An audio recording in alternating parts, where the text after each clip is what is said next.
Hello students, welcome to Free Online Class Assam. আজি আমি আলোচনা কৰিম তোমালোকৰ দশম শ্ৰেণীৰ অসমীয়াৰ 15 নম্বৰ চেপ্টাৰ বিষাদ যুগ। এইটো চেপ্টাৰৰ সকলো প্ৰশ্নোত্তৰবোৰ এইটো ভিডিঅ'ত আলোচনা কৰা হৈছে আৰু লগতে ভিডিঅ'ৰ শেষৰ পিনে HSLC এক্সামত আহি যোৱা প্ৰিভিয়াছ ইয়াৰৰ কিছুমান কুৱেশ্যন এনসাৰ আৰু লগতে ষ্টুডেণ্টছ কিছুমান আহিবলগীয়া আগন্তুক এক্সামত আহিবলগীয়া কিছুমান ইম্পৰ্টেণ্ট কুৱেশ্যন এনসাৰ। সো তোমালোকে ভিডিঅ'টো লাষ্টলৈকে চাবা আৰু চেনেলটো ছাবস্ক্ৰাইব কৰি ৰাখিবা। চেপ্টাৰটোৰ লেখকজনৰ নাম হৈছে ভট্টদেৱ। ঠিক আছে, তোমালোকে লেখকৰ পৰিচয়ৰ বিষয়েও ভালকৈ পঢ়িবা। ঠিক আছে, চ' ব'লা আমি চেপ্টাৰটোৰ কুৱেশ্যন এনচাৰকেইটালৈ আগবাঢ়োঁ। প্ৰথমতে চোৱা, 1 নম্বৰ কুৱেশ্যন দিয়া আছে, চমু উত্তৰ দিয়া। তাৰ আঁৰত ক নম্বৰ কুৱেশ্যন আছে, মহাৰথী কাক বোলে? এনচাৰ হ'ব, যিয়ে অকলে 10,000 ধনুৰ্বিদৰ সৈতে যুঁজে তেওঁক মহাৰথী বোলে। তাৰপিছত চোৱা, খ নম্বৰ, কৌৰৱৰ বিশিষ্ট সেনাপতিসকলৰ নাম লিখা। কৌৰৱৰ বিশিষ্ট সেনাপতিসকলৰ নাম কি কি আছিলে? চোৱা কি কি হ'ব, এনচাৰ হ'ব, কৌৰৱৰ বিশিষ্ট সেনাপতিসকল হৈছে গুৰু দ্ৰোণাচাৰ্য, ভীষ্ম পিতামহ, মহাৰথী কৰ্ণ, কৃপাচাৰ্য, অশ্বত্থামা, বিকৰ্ণ আৰু সোমদত্তৰ পুত্ৰ বুধিশ্ৰৱা। ঠিক আছে, বুধিশ্ৰৱা। তাৰপিছত চোৱা, নেক্সট কুৱেশ্যন, সেনাপতি ভীষ্মৰ যুদ্ধোৎসৱৰ দেখি কি কি ৰণবাদ্যৰ মহাশব্দ হৈছিল? এনচাৰ হ'ব, সেনাপতি ভীষ্মৰ যুদ্ধোৎসৱৰ দেখি শংখ, বেৰী, আনক, হুমুক আদি নানা ৰণবাদ্যৰ মহাশব্দ হৈছিল। তাৰপিছত চোৱা, নেক্সট কুৱেশ্যন, আততায়ী কাক বোলে? এনচাৰ হ'ব, বিষ দিয়া ঘৰত জুই দিয়া, বাৰ্যাহৰণ বা অপকাৰ কৰা, মাটি হৰণ কৰা, ধন সম্পদ হৰণ কৰা আৰু অস্ত্ৰ লৈ বধ কৰিব খোজা এই 6টা অপৰাধীক আততায়ী বোলে। ঠিক আছে, ইয়াত মনত ৰাখিবা 6টা অপৰাধীক আততায়ী বুলি কোৱা হয়। আৰু কোনকেইটা অপৰাধ? প্ৰথমটো হৈছে বিষ দি কাৰোবাক হত্যা কৰা, তাৰপিছত ঘৰত জুই লগাই দিয়া, তাৰপিছত বাৰ্যাহৰণ কৰা বা অপকাৰ কৰা, তাৰপিছত মাটি হৰণ কৰা, তাৰ লগতে ধন সম্পদ হৰণ কৰা আৰু অস্ত্ৰ লৈ বধ কৰিব খোজা এই 6টা অপৰাধক কি বুলি কোৱা হয়? আততায়ী বুলি কোৱা হয়। তাৰপিছত চোৱা, নেক্সট কুৱেশ্যন, কুল ক্ষয় দুখ কি? এনচাৰ হ'ব, লাভ লালসাৰ বশৱৰ্তী হৈ নিজ কুলৰ লোককে বধ কৰি কুলৰ ক্ষতি কৰাৰ দুখকে কুল ক্ষয় বোলে। চ' লাভ আৰু লালসাৰ বা নিজৰ স্বাৰ্থৰ কাৰণে নিজৰ কুলটোকে ক্ষতি সাধন কৰাকে কি বুলি কোৱা হয়? কুল ক্ষয় দুখ বোলা হয়। ঠিক আছে, তাৰপিছত চোৱা ষ্টুডেণ্টছ, 2 নম্বৰ কুৱেশ্যন, তোমাৰ পাঠ্যত উল্লেখ কৰা অনুসৰি পাণ্ডৱসকলৰ যুদ্ধোৎসৱৰ বিষয়ে লিখা। এনচাৰ হ'ব, পাঠত উল্লেখ কৰা অনুসৰি পাণ্ডৱসকলৰ যুদ্ধোৎসৱত শ্ৰীকৃষ্ণ আৰু অৰ্জুনে শুকুলা বৰণৰ 4টা ঘোঁৰাই টনা ৰথত উঠি শংখ বজাইছিল। কৃষ্ণই পাঞ্চজন্য, অৰ্জুনে দেৱদত্ত, ভীমে পৌণ্ডক, যুধিষ্ঠিৰে অনন্ত, নকুলে সুঘোষ আৰু সহদেৱে মণিপুষ্পক নামৰ মহাশংখ বজাইছিল। ইয়াৰ উপৰি সাত্যকী, অভিমন্যু আদি আন বীৰ সকলোৱে শংখ বজাই যুদ্ধোৎসৱ পালন কৰিছিল। সেই মহাশব্দই আকাশ পৃথিৱীৰ দশোদিশ মুখৰিত কৰাত কৌৰৱসকলৰ হৃদয় কঁপাই তুলিছিল। তাৰপিছত চোৱা, 3 নম্বৰ কুৱেশ্যন, অৰ্জুনে শ্ৰীকৃষ্ণক উভয় সেনাৰ মাজত ৰথ ৰাখিবলৈ কিয় কৈছিল? চ' অৰ্জুনে শ্ৰীকৃষ্ণক কি বুলি কৈছিলে?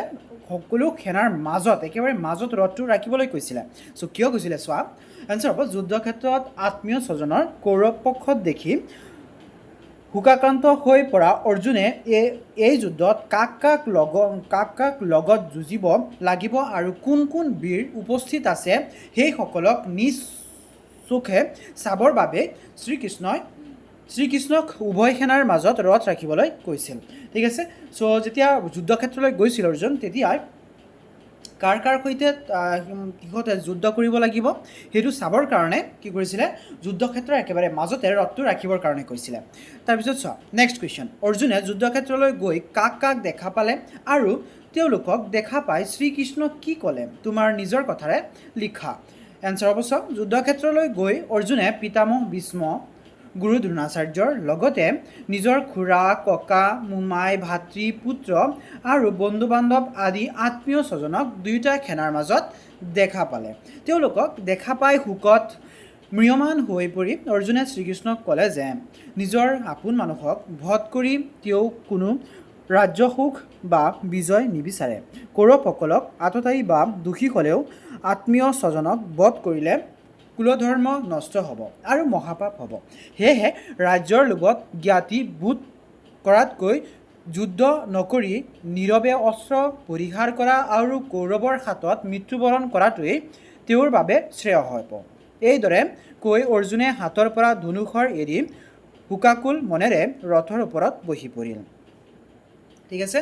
চ' যেতিয়া অৰ্জুন যুদ্ধক্ষেত্ৰলৈ গৈছিলে তেতিয়া কেনেধৰণৰ দৃশ্য দেখা পাইছিলে, যেতিয়া নেকি শ্ৰীকৃষ্ণক ৰথটো একেবাৰে যুদ্ধক্ষেত্ৰৰ মাজত ৰখাবলৈ কৈছিলে, তাত অৰ্জুনে এনেকুৱা এটা দৃশ্য দেখিবলৈ পাইছিলে যে তাত সকলো মানুহ, তাৰ নিজৰ পৰিয়ালৰ মানুহ, যেনেকৈ পিতামহ ভীষ্ম, গুৰু দ্ৰোণাচাৰ্য, লগতে খুৰা, ককা, মোমাই, ভাতৃ, পুত্ৰ, বন্ধু বান্ধৱী সকলো মানুহকে যুদ্ধক্ষেত্ৰৰ মাজতে দেখিব পাৰিছিলে। চ' সেই সকলৰ নিজৰ মানুহৰ লগত যুদ্ধ কৰাতকৈ অৰ্জুনে নিজে মৃত্যু বৰণ কৰাটো বেছি শ্ৰেষ্ঠ বুলি ভাবিছিলে। চ' সেইকাৰণে এনেকুৱা অৱস্থাত যে অৰ্জুনে নিজৰ অস্ত্ৰটো পেলাই দি শ্ৰীকৃষ্ণক কেনেকৈ কৈছিলে যে আপোন মানুহক বধ কৰি তেওঁ কোনো ৰাজ্যসুখ বা বিজয় নিবিচাৰে। কৌৰৱসকলৰ আততায়ী বা দোষী হ'লেও আত্মীয় স্বজনক বধ কৰিলে কুল ধৰ্ম নষ্ট হ'ব আৰু মহাপাপ হ'ব। সেয়েহে ৰাজ্যৰ লোভত জ্ঞাতি বধ কৰাতকৈ যুদ্ধ নকৰি নীৰৱে অস্ত্ৰ পৰিহাৰ কৰা আৰু কৌৰৱৰ হাতত মৃত্যুবৰণ কৰাটোৱেই তেওঁৰ বাবে শ্ৰেয় হ'ব। এইদৰে কৈ অৰ্জুনে হাতৰ পৰা ধনুষৰ এৰি শোকাকুল মনেৰে ৰথৰ ওপৰত বহি পৰিল। কুলক্ষয় দোষক কিয় মহাপাপ বোলা হৈছে আলোচনা কৰা।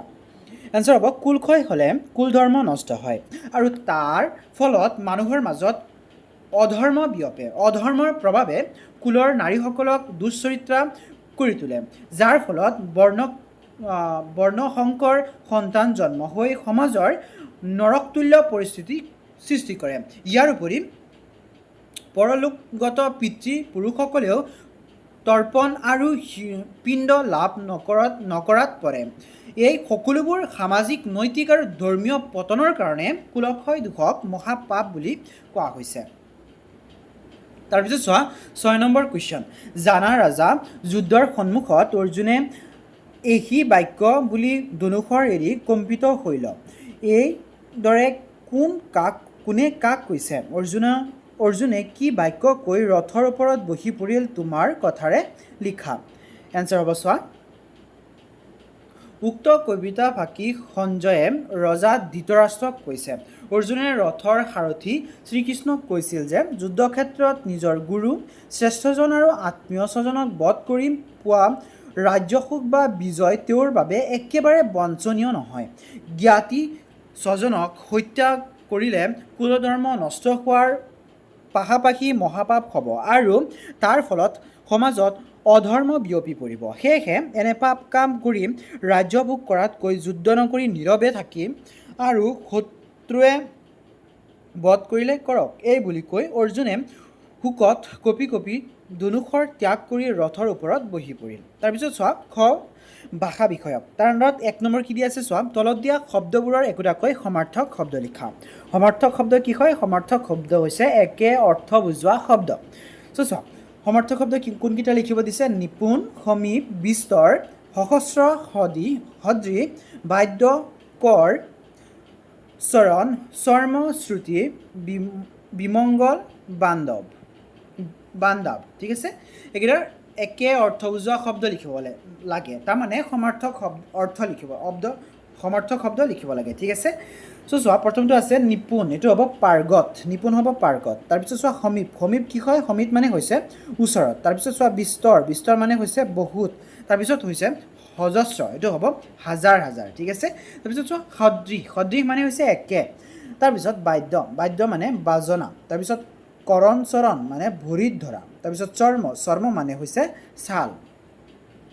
তাৰপিছত শ্ৰুতি মানে হৈছে বেদ। বিমংগল মানে হৈছে অমংগল। বান্ধৱ মানে হৈছে বন্ধু। তাৰপিছত চোৱা 2 নম্বৰ, তলত দিয়া শব্দকেইটাৰ আধুনিক ৰূপ লিখা। কোনকেইটা শব্দৰ আধুনিক ৰূপ লিখিবলৈ দিছে? চোৱা সুয়া, কষা, চক্ষু, কৰিলা, চাঙু, ময়ী, বুলিলা, খা, ফুংকিলা, বাইলা, ৰহিবে, ৰহু। ঠিক আছে। এইকেইটাৰ আধুনিক ৰূপ লিখিব লাগে। চোৱা আধুনিক ৰূপ কোনকেইটা হ'ব? হুয়া হ'ব হৈ, তাৰপিছত কহা হ'ব কোৱা, চকু হ'ব চকু, কৰিলা হ'ব কৰিলে, তাৰপিছত চায়ো হ'ব চাওঁ, মই হ'ব মই, বুলিলা হ'ব ক'লে, খাস হ'ব সখি পৰা, ফুংকিলা হ'ব ফুকিলে, বাইলা হ'ব বজালে, ৰখিবে হ'ব ৰোৱা, ৰঘু হ'ব ৰৈ থকা। তাৰপিছত চোৱা 3 নম্বৰ, বট্টদেৱৰ গদ্যৰ বৈশিষ্ট্যসমূহ উল্লেখ কৰা। বট্টদেৱৰ গদ্যৰ বৈশিষ্ট্যসমূহ কি চোৱা? বট্টদেৱ অসমীয়া তথা উত্তৰ ভাৰতৰ গদ্য সাহিত্যৰ জনক। তেওঁৰ গদ্য বুৰঞ্জীৰ কথিত ভাষাৰ দৰে নহয়, বৰঞ্চ অতিশয় গভীৰ আৰু তত্ত্বগধুৰ। গদ্য ৰীতি হ'লেও ইয়াৰ ভাষাত পদ্যৰ দৰে চণ্ডীৰীতিৰ লক্ষণ আৰু পুৰণি অসমীয়া শব্দ যেনে মই, টান, টাংক আদি ব্যৱহাৰ হৈছিল। ইয়াৰ উপৰি ঠায়ে ঠায়ে ফকৰা যোজনা, জতুৱা ঠাঁচ আৰু আকৰ্ষণীয় কথোপকথনমূলক গদ্য ৰীতিৰ প্ৰয়োগে তেওঁৰ সাহিত্যিক এক সুকীয়া বিশেষত্ব প্ৰদান কৰিছিল। তাৰপিছত চয় ষ্টুডেণ্টছ, মই তোমালোকক ভিডিঅ'ৰ প্ৰথমতেই কৈছোঁ যে ভিডিঅ'ৰ শেষৰ পিনে তোমালোকৰ প্ৰিভিয়াছ ইয়াৰত SSLC এক্সামত আহি যোৱা কিছুমান ইম্পৰ্টেণ্ট কুৱেশ্যন এনচাৰ আমি আলোচনা কৰিম। চ' চোৱা 2015 চনৰ পৰা 2025 চনৰ ভিতৰত এইটো চেপ্টাৰৰ পৰা আহি যোৱা কিছুমান ইম্পৰ্টেণ্ট কুৱেশ্যন। চ' চোৱা প্ৰথম কুৱেশ্যনটো, ভট্টদেৱৰ প্ৰকৃত নাম কি? এনচাৰ হ'ব ভট্টদেৱৰ প্ৰকৃত নাম হ'ল বৈকুণ্ঠনাথ ভাগৱত ভট্টাচাৰ্য। তাৰপিছত চোৱা 2 নম্বৰ কুৱেশ্যন, অৰ্জুনৰ শংখটোৰ নাম কি আছিল? অৰ্জুনৰ শংখটোৰ নাম আছিল দেৱদত্ত। তাৰপিছত চোৱা আততায়ী কাক বোলে? এনচাৰ হ'ব যিসকলে বিষ দি অগ্নি সংযোগ কৰে, ধন সম্পত্তি হৰণ কৰে, ৰাজ্য কাৰ্যালয় বাৰ্যাক অপকাৰ কৰে আৰু অস্ত্ৰ ধৰি যুদ্ধ কৰে। এই 6 দোষত দোষী লোকক আততায়ী বোলে। এইটো তোমালোকে অলৰেডি চেপ্টাৰৰ কুৱেশ্যনত পাইছা। তাৰপিছত চোৱা নেক্সট কুৱেশ্যন, ভট্টদেৱে ৰচনা কৰা দুখন গ্ৰন্থৰ নাম লিখা। 2022 চনত আহিছিলে এইটো, ঠিক আছে, কবিৰ পৰিচয়ৰ পৰা দিয়া হৈছে। এনচাৰ হ'ব কথা গীতা আৰু কথা ভাগৱত। তাৰপিছত চোৱা খ নম্বৰ কি দি আছে? দীঘল প্ৰশ্ন। এইটো চেপ্টাৰৰ পৰা যিকেইটা দীঘল প্ৰশ্ন আহিছিলে সেইকেইটা। অৰ্জুনৰ বিষাদৰ কাৰণসমূহ কি আছিল? পাঠৰ আধাৰত বহলাই লিখা। এইটো চোৱা 2019ত আহিছে, 2022ত আহিছে। ভেৰি ইম্পৰ্টেণ্ট কুৱেশ্যন হয় এইটো, তোমালোকৰ এক্সামতো আহিব পাৰে, ঠিক আছে, এইটো মাৰ্ক কৰি ৰাখিবা। এনচাৰ হ'ব কুৰুক্ষেত্ৰৰ যুদ্ধক্ষেত্ৰত অৰ্জুনৰ বিষাদৰ মূল কাৰণ আছিল যুদ্ধৰ সন্মুখত নিজৰ গুৰু, পিতামহ আৰু আপোন আত্মীয় স্বজনক দেখি তেওঁলোকক বধ কৰিবলগীয়া হোৱাৰ গভীৰ শোক। নিজৰ মানুহক হত্যা কৰি পোৱাৰ কোনো ৰাজ্যসুখ বা বিজয়ৰ সাৰ্থকতা তেওঁ দেখা নাছিল। ইয়াৰ উপৰি স্বজন বধ কৰিলে মহাপাপ হ'ব আৰু কুল ক্ষয়ৰ ফলত কুলধৰ্ম নষ্ট হৈ সমাজত বৰ্ণ সংকৰৰ সৃষ্টি হ'ব বুলি তেওঁ শংকিত হৈ পৰিছিল। এই সকলোবোৰ নৈতিক আৰু ধৰ্মীয় কাৰণতে অৰ্জুন গভীৰ বিষাদত মগ্ন হৈ পৰিছিল। তাৰপিছত চোৱা 2 নম্বৰ কুৱেশ্যন, ভট্টদেৱৰ গদ্য ৰীতিৰ বিষয়ে আলোচনা কৰা। চোৱা ওপৰত 3 নং ভাষা বিষয়ক উত্তৰৰ প্ৰশ্ন তোমালোকে এইটো চাই ল'বা, তাতে এইটো কুৱেশ্যনৰ এনচাৰ পাই যাবা, ঠিক আছে।